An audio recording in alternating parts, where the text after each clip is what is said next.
रात के लगभग 9 बज रहे थे। तेज बारिश हो रही थी और उसी बारिश में पूजा अपने हाथों में एक छोटा सा बैग लिए घर के आंगन में खड़ी रो रही थी। सास कमला देवी ने गुस्से में दरवाजे की ओर इशारा करते हुए कहा, इस घर में तेरे लिए अब कोई जगह नहीं है, अभी की अभी निकल जा। पूजा कांपती हुई बोली, माँ जी, मेरी गलती तो बता दीजिए, आखिर मैंने ऐसा क्या किया है? कमला देवी ने तिरस्कार से कहा, जिस बहू के कदम पड़ते ही हमारा कारोबार डूब जाए, ऐसी बहू इस घर के लिए अशुभ होती है। पति राजेश सब कुछ देख रहा था, लेकिन माँ के सामने उसकी जुबान जैसे बंद हो चुकी थी। पूजा ने आंसुओं से भरी आंखों से पति की ओर देखा और बोली, राजेश, क्या तुम्हें भी लगता है कि मैं दोषी हूँ? राजेश ने सिर झुकाकर धीमी आवाज में कहा, पूजा, अभी तुम चली जाओ, बाद में सब ठीक हो जाएगा। यह सुनते ही पूजा का दिल पूरी तरह टूट गया। उसने अपना मंगल सूत्र छुआ, भगवान का नाम लिया और बिना किसी बहस के घर से बाहर निकल गई। तेज बारिश में चलते चलते वह सड़क किनारे एक पुराने बस स्टैंड पर पहुंच गई।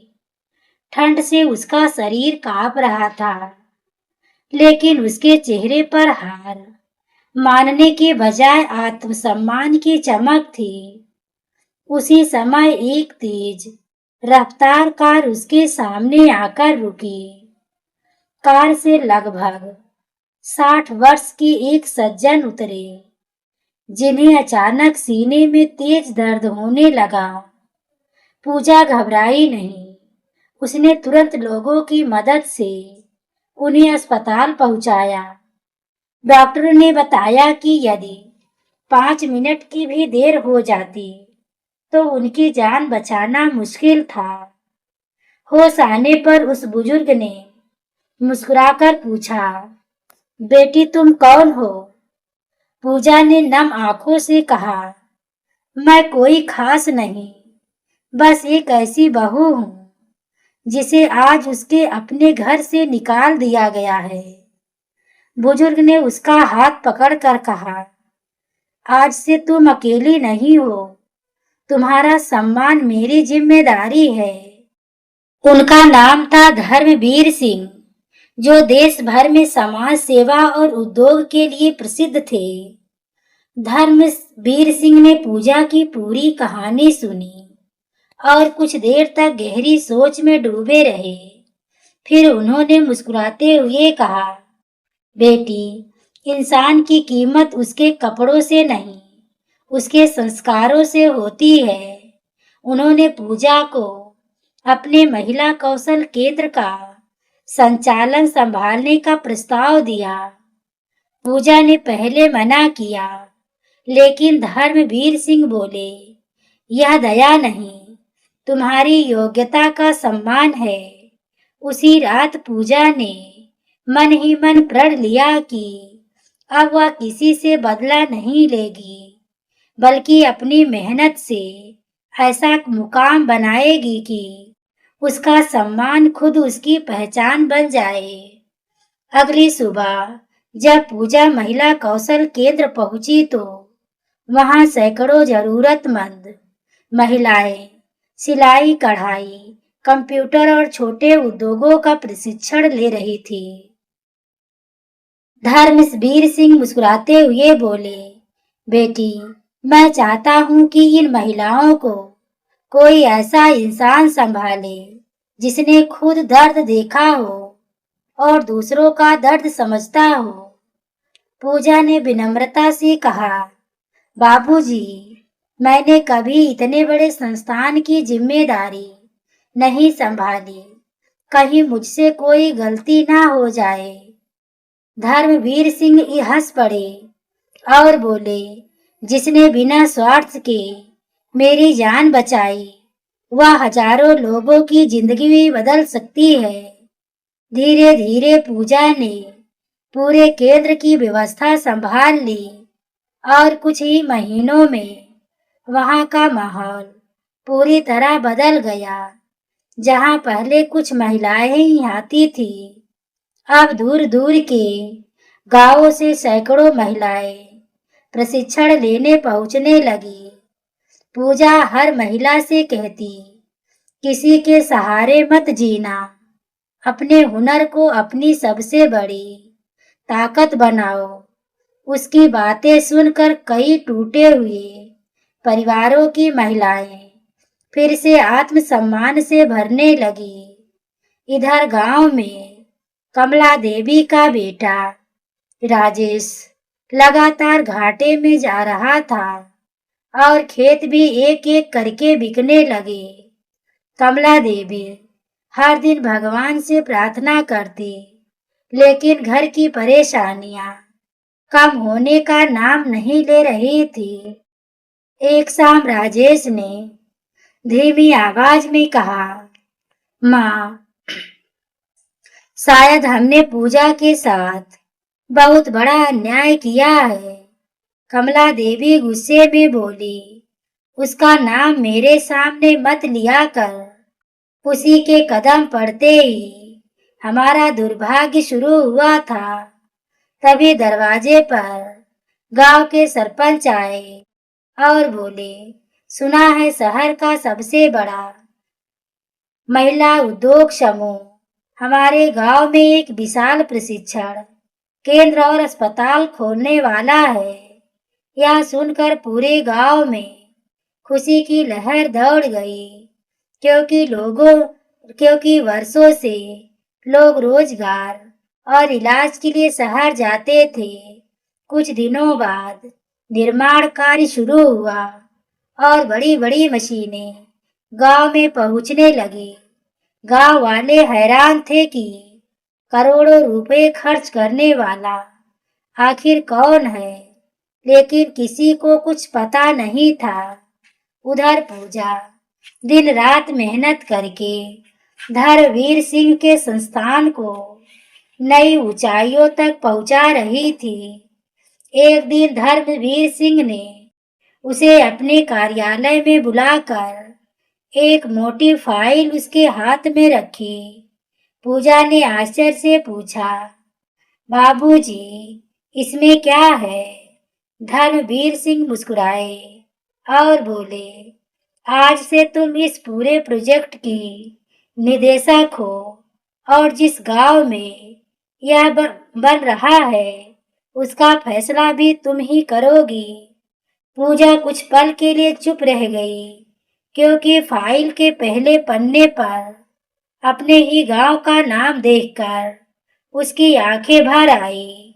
वह बोली, क्या सचमुच मुझे वहीं वापस जाना होगा जहां से मुझे अपमानित करके निकाला गया था?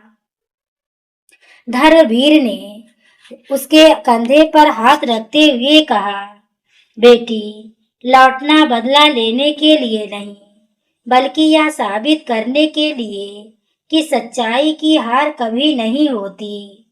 पूजा ने गहरी सांस ली, भगवान का स्मरण किया और मन ही मन निर्णय लिया कि इस बार उसकी वापसी किसी की हार नहीं, बल्कि पूरे गांव की नई शुरुआत बनेगी।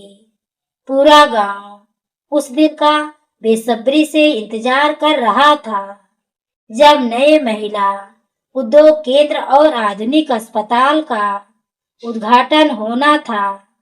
लेकिन किसी को यह नहीं पता था कि इस परियोजना की संचालक कौन है। सुबह से ही गांव की गलियां रंग बिरंगी झालरों से सज चुकी थी और हर घर में उसी कार्यक्रम की चर्चा हो रही थी। कमला देवी भी मन ही मन सोच रही थी, काश इस नए संस्थान में राजेश को अच्छी नौकरी लग जाती, शायद हमारे घर की हालत सुधर जाए।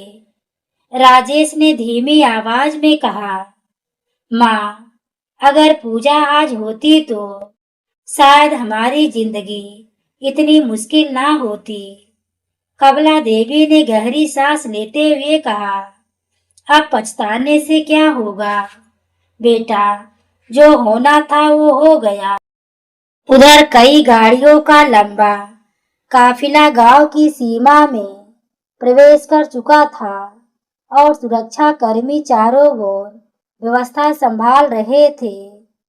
गांव के बच्चे खुशी से चिल्ला उठे, आ गए, आ गए, शहर वाले मेहमान आ गए।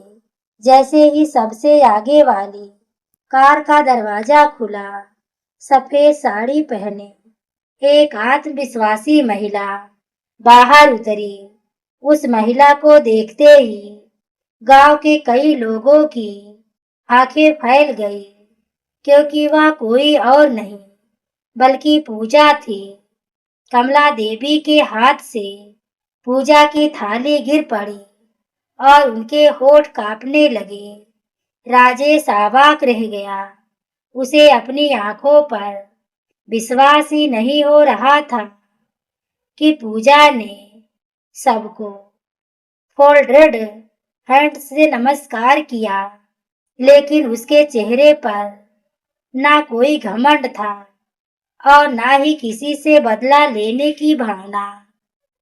धर्मवीर सिंह ने मंच पर आए और माइक संभालते हुए बोले, आज इस बेटी का सम्मान करने हम यहाँ इकट्ठा हुए हैं, उसे अब कभी इसी गांव से अपमानित करके निकाल दिया गया था। पूरा मैदान एकदम शांत हो गया और हर व्यक्ति कमला देवी की ओर देखने लगा। धर्मवीर सिंह ने आगे कहा, अगर उस दिन इस बेटी ने मेरी जान ना बचाई होती तो शायद मैं आज आपके बीच खड़ा भी ना होता। तालियों की गड़गड़ाहट पूरे मैदान में गूंज उठी और लोगों की आंखों में पूजा के लिए सम्मान साफ दिखाई देने लगा।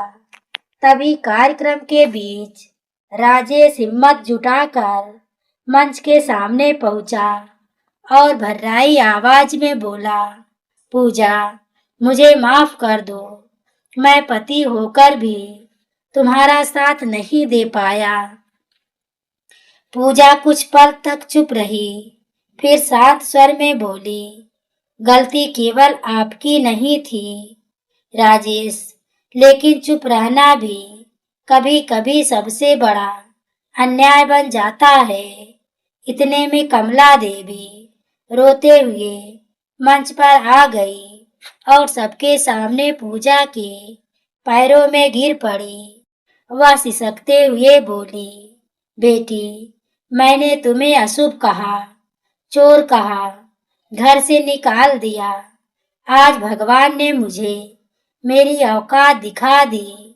पूरे गांव की आंखें नम हो गई और वहां मौजूद किसी भी व्यक्ति के पास कहने के लिए शब्द नहीं बचे। पूजा ने तुरंत झुककर अपनी सास को उठाया और उनके आंसू पोंछते हुए कहा, माँ जी, अगर मैं भी नफरत लेकर लौटती तो आज यह अस्पताल और यह उद्योग केंद्र कभी नहीं बनता। इसी बीच धर्मवीर सिंह मुस्कुराए और बोले, अभी एक और सच बाकी है, जिसे सुनने के बाद इस गांव की सोच हमेशा के लिए बदल जाएगी। यह सुनते ही पूरा मैदान सन्न रह गया, क्योंकि किसी को अंदाजा नहीं था कि अगले ही पल ऐसा रहस्य सामने आने वाला है जो सभी की जिंदगी बदल देगा। धर्मवीर सिंह ने माइक अपने हाथ में लिया और पूरे मैदान की ओर देखते हुए कहा, आज मैं वह सच बताने जा रहा हूँ जिसे मैंने 6 महीने तक सबसे छिपा कर रखा। पूरा गांव सांस रोककर उनकी बातें सुनने लगा, क्योंकि हर किसी के मन में एक ही सवाल था कि आखिर पूजा इतनी बड़ी जिम्मेदारी तक कैसे पहुंची।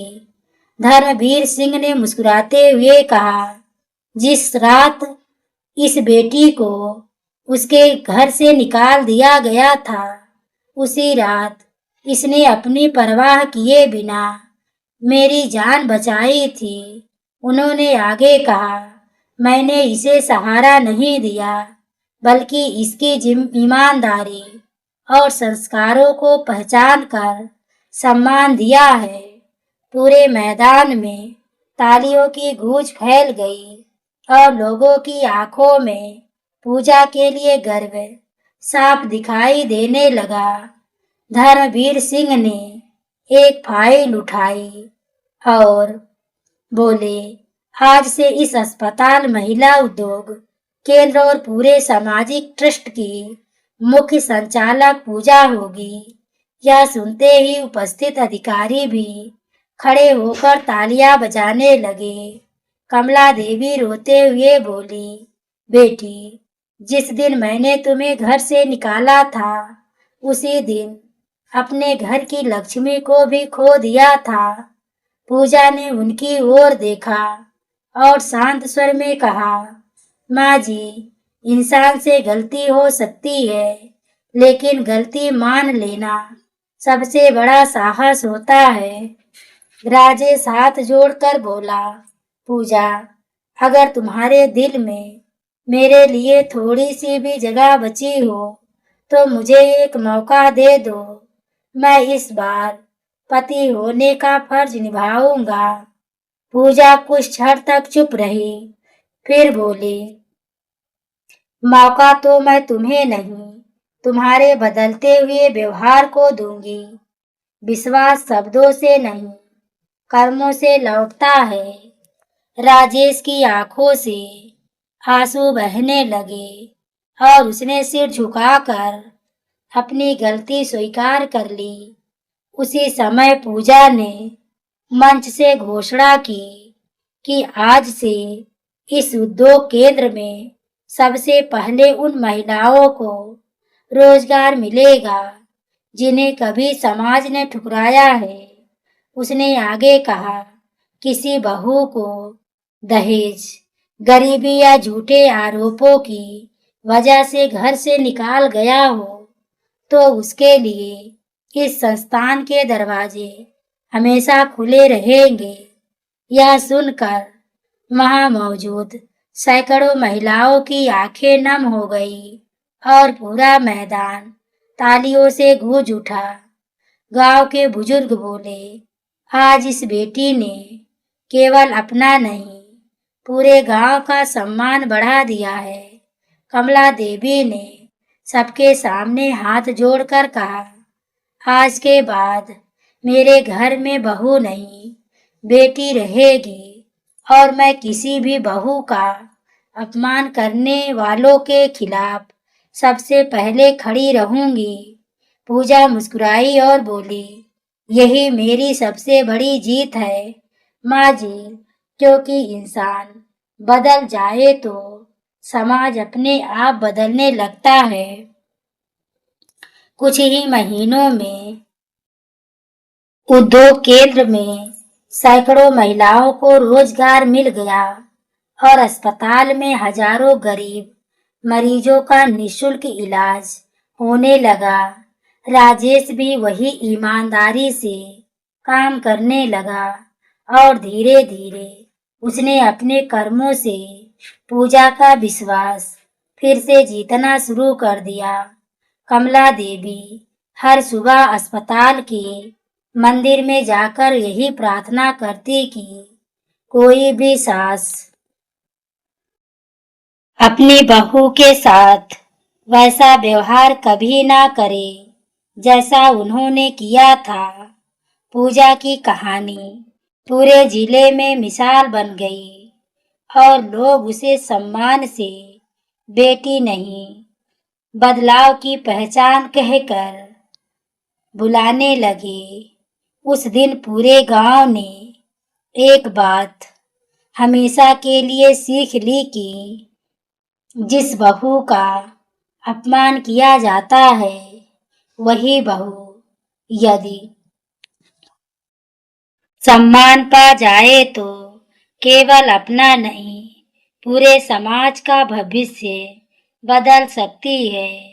और सच यही है कि बदला लेने वाला इंसान कुछ समय के लिए जीतता है, लेकिन क्षमा और सेवा का रास्ता चुनने वाला इंसान हमेशा लोगों के दिलों पर राज करता है।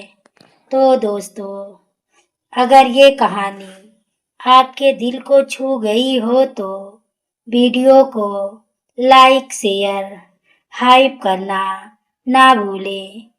पूरी कहानी को सुनने के लिए आपको तहे दिल से धन्यवाद।